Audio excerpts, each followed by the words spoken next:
What up, y'all? I was gonna wait for some callers to call in, but so just ignore the elevator music because I'm waiting on callers to call in. But we're gonna go ahead and chop it up about this Triple G versus Canelo rematch. Was I happy with the fight? I absolutely was happy with the fight. Was I happy with the result of the fight? Not particularly, because I had it. All right, I'm gonna show you guys my scorecard. All right, round one, gave it to Triple G. Round two, I gave it to Canelo clearly. Round three, I gave it to Triple G by a slight edge. Round four, I gave it to Canelo again. Round five, I gave it to Triple G. Round six and seven, I gave to Canelo. Yeah, it was better than the first fight. It was way better than the first fight, minus the result. All right, well, where was I? I said round six and seven, I gave that to Canelo actually. Round seven, I gave it to Triple G. Round eight, I gave it to Canelo. Rounds 9 through 12, I gave it to Triple G, man. So yeah, I mean, it was like I said, it was still close. I mean, like I can see why some people would score it the way they score it. I mean, some people might have had it like 115 to 113 for Canelo. Some people might have had it 115 to 113 for Triple G. But the thing is, like, all right, this fight boils down to preference because I mean it depends. Like, do you like the harder puncher or do you like the harder hitter or do you like the more accurate puncher? Especially, like, the thing is, this fight was harder to judge in the first 6 rounds of the fight because that's when the fight was actually its most competitive. Because what I expected to happen was we seen a little bit of role reversal because I expected Triple G to walk him down earlier. I expected Triple G to like go at him earlier, but no, he was a lot more stationary, and it was actually Canelo who was doing the bobbing and weaving. It was him who was doing the sticking and moving. And the thing is, he landed a lot more significant shots than Triple G did. Triple G landed a hell of a lot of jabs. I mean, if you saw the final CompuBot score, like the jab percentage with Triple G and Canelo, it wasn't even close. He landed way more jabs. And the thing is, his jab is not just a little flicking jab. His jab actually is a jab that has some pop to it. His jab is a hurting jab. Now, in those first 3 to 4 rounds, he was Canelo was digging with those hooks to the body, and that's what you was supposed to do. Now, I think that's pretty much what got the judge's attention. But I'm gonna tell you, these are the most meaningful rounds of the fight. Round two was a meaningful round. Round 10, because that's when Canelo first got hurt. He really did get hurt in that round. Let's see, what was another meaningful round? Another meaningful round was round 6. That was actually a swing round. That was a round that could have that round pretty much could have went either way. Um, Round 11, that round was clear.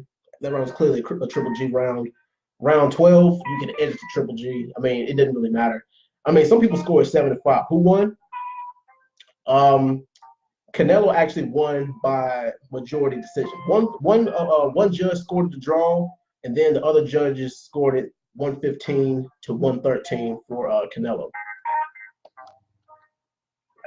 Let me see who's calling.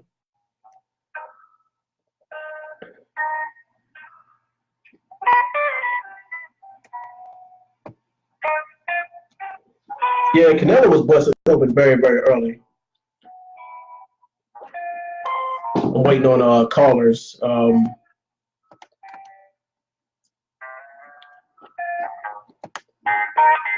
If you guys want to call into the podcast, here's the phone number 319-527-2775 for everybody who wants to call in.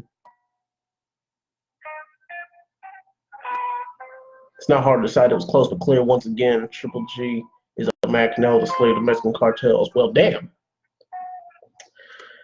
I mean, the thing is, like, when you judge a fight like this, is it based on preference? I mean, because all right, here for anybody who knows anything about boxing, this is what you have to judge boxing off of.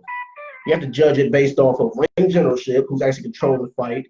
You have to judge it on punch accuracy. You got to judge it on significant strikes, who actually lands the harder punches, and you got to judge it on defense. Are you making your opponent miss? Are you blocking punches? Are you slipping punches? That's the 4 criteria that you have as a boxing judge that you actually have to judge the fight on.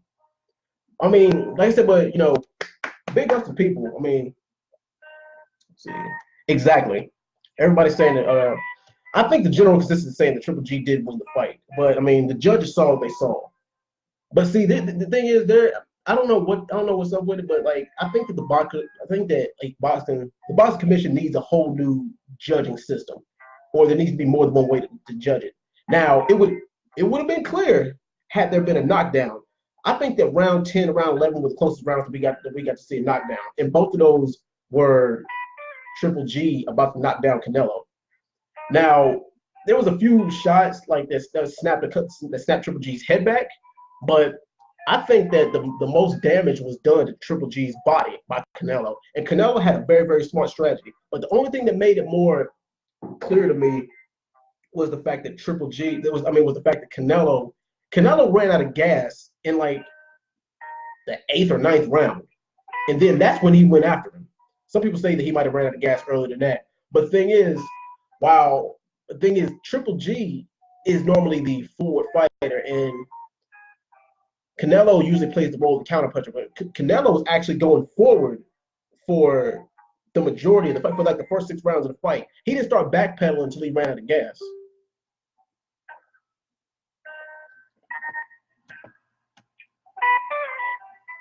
Yeah, this is like Canelo versus Lara. Lara outboxed him. Arizona Lara, but the thing is, Lara is one of those slick boxers who's very, very elusive. That's why he's ducked and avoided so much. But the thing is, you won't really see him get like a big fight or whatever. But he beat Paul Williams, and Paul Williams never boxing again because that unfortunate accident he had. But that's a damn shame. I would love to see Paul Williams in his prime go up against Triple G or go up against Canelo. That would actually be worth the price of admission. But yeah, yeah, boxing is corrupt. So yeah, let's see who else joined in. What's up, everybody? But just my overall thoughts of the fight. If I was to give the fight like a rating, I would have to rate the fight maybe hell. I'll give the fight a 9 out of 10. The thing is, like, regardless of the result, regardless of who you felt should have won, were you not entertained? The fight was still entertaining no matter what. I mean, because you got to give it to both of them. You got to give it to both gentlemen. But me personally, I think there should be a rubber match. Well, you can't really call it a rubber match because the first one was a draw, even though I felt like that Triple G won that too. Yo, what's going on? Yo, who's calling in? Is this Flip? Oh snap! What's going on, Flip? Yeah, man, we just getting into this fight, man, or we just chopping it up. Now, I personally gave the fight to Triple G. I gave it to him either 7 rounds to 5 or 8 rounds to 4. But you can actually give it to him 7 rounds to 5. A lot of people saying that he got jerked, but then again, like the first 6 rounds were probably the most defining rounds of the fight. At least right up until what was more definitive for me was the fact that Canelo gassed out around round 8 or 9, I believe it was. So he ran out of gas, which made it a lot clearer because you're blind as hell if you don't think that Triple G didn't win rounds 9 through 12. But what do you think? I think he won 9 through 12. But 12 was kind of a toss-up. Mm-hmm. The first 6 rounds, I think, you could score them either way. I had like 3-3 in the first 6 rounds. So did I. But it really did look like Triple G was pulling away. But at the end, they were showing stats, and Triple G won in jabs, but it looked like Canelo was kind of the clear winner in power punches, and I think that's what kind of swayed the judges. Yeah. Yeah, but I can see people calling that fight either way, but just off the momentum in those final few rounds, I think a lot of people are like, oh man, Triple G's got this. Because you could score the early rounds kind of, you could score the early rounds kind of towards Canelo. He was kind of the aggressor in that fight. Yeah. The early parts. Mm-hmm. But there was a couple of points. There was a couple of points in the late rounds, especially like around round 10. I thought in round 10, Canelo was about to go. I really did, especially when he hit him with that straight to snap his head back up, and he stumbled back. I was like, oh snap, Canelo's about to go. Triple G's got to land one more significant strike to knock him down. If he'd have put him down, that would have sealed it because both judges scored it. Because all three because one judge scored it the draw 114 to 114, and then the other two judges scored it 115 to 113 for Canelo.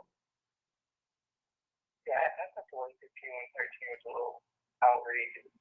I thought it was going to be a draw, to be honest. I was thinking 114 down the line just because it wasn't like a defining win for either one. Mm-hmm. But, I mean, I'm pretty sure we're going to see a third fight. Yeah. That's what I thought. That was going to be another draw or at least like a close decision for somebody. Yeah. Not a unanimous. Yeah, I'm saying, but two judges score. I mean, the thing is, like, I can understand. Well, if two judges would have scored it a draw, and then the other one would have had it for either fighter, you still couldn't have been upset. I mean, the thing is, I guess you can't be mad, but I mean, two judges scored it for. Let's see. A lot of people in my chat are saying that Triple G won it. So. Yeah. But there does need to, like I said, but there does need to be a third match. One, because of the money, and two, because of the entertainment value. Now, like I said, regardless of the result of the fight, were you not entertained? Hell, that was super entertaining. That was one of the most entertaining fights for a long time. Yeah. Especially in the middleweight division. The middleweight division is probably like, at this point, the middleweight division, it's been one of those divisions that have been sleeping because like the light welterweight and welterweight divisions have been the most exciting like the past 10 years. The heavyweight division has been dominated by the Klitschko's for the past decade. But the heavyweight division is starting to get a little more exciting again because of Deontay Wilder and Anthony Joshua, which, I mean, I think that Tyson Fury is going to fight. I think Wilder and Fury set up I think for the end of the year, and then I think that Joshua is going to fight the winner of that, whoever that might be. But yeah, I mean, heavyweight boxing is starting to get a little bit, it's starting to get a little bit more exciting again. But as far the thing is, to be honest, I actually do think that Triple G could retire right now if he wanted to. I wouldn't be mad at him if he decided to retire because the thing is, he's won all the titles. And the thing is, like, what else is there left for him to do? And Canelo's only 28 years old. He's pretty much my age. So what else can he do? I mean, the thing is, if he still wants to fight for some scratch, if he still wants to take a couple of money fights, that'd be fine. But he really didn't have anything left to prove either, unless he wanted to go up in weight, which I kind of don't think that'll be a smart idea. But I mean, true. I mean, what do you think is left for both of these guys? For Canelo, he's in his prime. He's going anytime soon. This is his time to shine and to make his mark on boxing. So he's definitely going to stay in it. Triple G, I don't think he wants to go out like this. I don't think he wants to go out a draw and a loss like that. He might take a third fight. I don't know. Yeah. But he's definitely not done. He's definitely got like 1 or 2 more fights. Yeah, because he's been in the game for a decade and he hasn't lost clear, and he hasn't had any real damage done to him. And a lot of boxers, they really can't say that. And somebody in the chat says Errol Spence Jr. is the man. Canelo versus Errol Spence. I think, well, I don't know about that fight because I think Canelo might be too big for Spence. I mean, I don't know. I think that Errol Spence just needs to stay in the welterweight division. Well, or if Canelo goes back down to welterweight, but I think that 160 is the weight that Canelo should really be fighting at. I don't think he should be fighting at welterweight because he's too big. He should fight, light middleweights and middleweights. I think that's pretty much his lane. Yeah, I think he's fighting too heavy. His punching power is kind of. I don't know if it's Triple G has a strong shake or what, but it doesn't seem like he has that punching power that he has when he's in the lower class. Yeah, or I think it's because like Canelo actually did bother to put the size and the weight on him. I mean, because but the thing is, like, he had to wear Canelo down because normally early in his fights, like, he fights guys who are his weight, but he can knock those dudes around because he's got that kind of pop to his punches. But those dudes were rocking the living hell out of each other, and thing is, they were both landing significant punches that snapped each other's head back and moved the other one, but they still kept coming forward. Now Canelo, he's got balls for taking a shot from Triple G. The thing is, I don't care how mad you are at this result. Canelo has taken shots that would knock down a normal fighter. You have to give him that. Yeah, you got to give him that. Like, I don't care. Like I said, I don't care if you're mad at the results or not, because he took more punishment in his career than anybody else. I mean, that would have dropped an average or below average fighter, but still. Let's see, let me look at the chat. I was team Triple G. Yeah, oh, a catch weight at 152 pounds. 150, well, I think 150 might kind of weight drain Canelo. I think he needs to stay at around 155, 160, somewhere around there for the fight to be fair. I don't even think that Triple G can make that weight anymore. Triple G can't. I don't think he can make welterweight anymore. And then there's talks of Mayweather talking about potentially coming back to, with a rematch against with a rematch against Pacquiao, because the thing is, Mayweather took the McGregor fight because a lot of people said that they were not pleased with the fight with Mayweather and Pacquiao. Pacquiao's done them. I don't even want to see Pacquiao fight anymore. Didn't he? Let's see. He won his last fight by knockout. He knocked out some bum. I forgot who it was, but he still needs to go. He needs to still fight Jeff Horn. But he got robbed in the fight with Horn. So yeah, I don't want to see Manny Pacquiao fight nobody else really. He needs to retire. If Floyd does come back, he needs to fight Triple G or he needs to fight Canelo again. Other than that, I don't really want to see him fight nobody else. I think that Floyd should stay. I think Floyd should stay retired. Triple G should get one more good fight, then he should retire. Canelo's got options, and Manny Pacquiao, he should go ahead and just stay retired. I mean, if Manny Pacquiao is fighting, he really is just fighting because he loves it. Well, either that or it's just for the money. But still, let's see. Let me read a couple comments. Neither fighter, as much as I love Triple G, can match the skill and athleticism of Vasyl Lomachenko. Lomachenko was ducked for a reason. Lomachenko is a nasty fighter because Lomachenko is one of those guys who's on the radar. I slept on him until he fought that Cuban dude. I forgot. I mean, it'll come to me in a second, but yeah, he's Lomachenko was a slept on fighter. And the thing is, if you saw his last fight, you know why. But yeah, your thoughts on Mayweather, on a potential Mayweather and Pacquiao rematch. Do you want to see it? Should Mayweather fight somebody else, or should he stay retired? Stay retired, man. Yeah. He's 41. He's 41, right? Enjoy retirement. Chill. Yeah. I mean, and Manny Pacquiao, should he stay retired too? Yeah. I mean, Pacquiao will keep going, but I don't know, man. It just seems like after that super fight, we kind of lost interest in both of them. Yeah. Overall. And Shane Mosley, I don't know why he's talking about throwing his hat back in the ring. I don't know why. He has made enough and he didn't have anything else left to prove.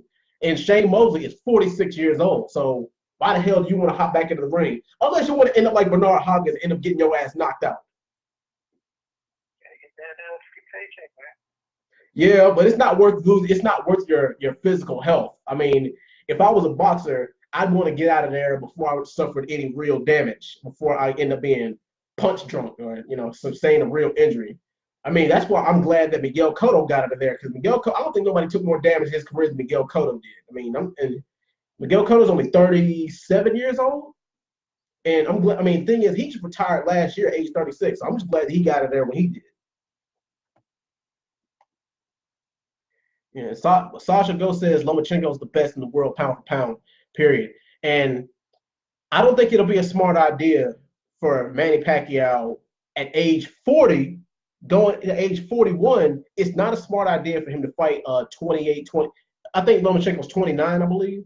29, 28, 29, 30, he's somewhere in there. It's not a smart idea for him to fight a ducked and avoided undefeated fighter. It's not a smart idea, because then you're going to end up getting a Juan Manuel Marquez 2 when he got the fourth fight when he got knocked out by Marquez. But this time with Lomachenko, he's younger, faster, and more dangerous than Marquez was. So the thing is, he might not even be able to walk out of the ring. He might wake up in the hospital somewhere. So it's not smart for him to fight somebody to give a young and an upcoming boxer a chance. But yeah, but anyway, your final thought. Want to see Pacquiao move down that much? No. I mean, Pacquiao is fighting at 147 now, but the thing is, he spent the majority of his career fighting at 135, 140, lightweight, light welterweight. And Lomachenko is a natural 147 pounder, but he's a big 147 pounder. So I don't know. The thing is, Pacquiao had to adjust to that weight over the years.